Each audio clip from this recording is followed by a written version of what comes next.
March 4th, 1972. The day the state of California adopted its age of adulthood named the Law of Majority. It stated that the moment you turn 18, you are considered an adult. Your age now brings a level of authority. You can vote, be out past curfew. Your voice now has a place to go, written on a note, stuffed in a ballot box. Being a part of the system and trying to change it can feel like a paradox, but that is a burden for the grown. You are now in on the joke, now living in the fire when before you lived in the smoke. While the power to vote is one granted at this age, at any point in life the power to fight is reclaimed whenever there's an atrocity to be tamed. And if you look around, there will always be a battle to be won. Many of us have been fighting it since before we reached this age. We noticed the contracts made in our sake only to push down, oppress, and take. We have seen guns forced into our peripherals, and you wonder why there's a direct link between over-policing and over-incarceration. We wonder who is next.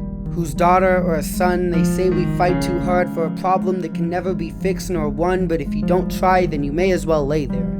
Watch as everything is ripped, wondering how it got to this point, looking like a frog in boiling water. We must turn off the heat, or let it mold us.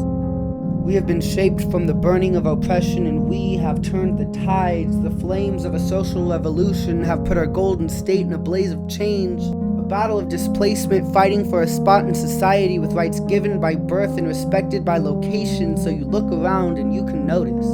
We are tired of having our fate in the hands of another, tired of having to recuperate and recover, tired of telling our parents goodbye and not knowing if it is for the last time.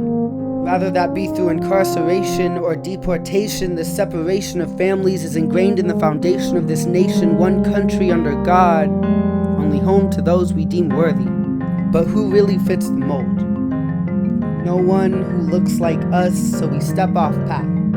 There's much opposition, but we fight to close the gaps widened by design. They call us dirty, but the only dirt is under the nails we use to claw out of these white-brimmed holes created for us.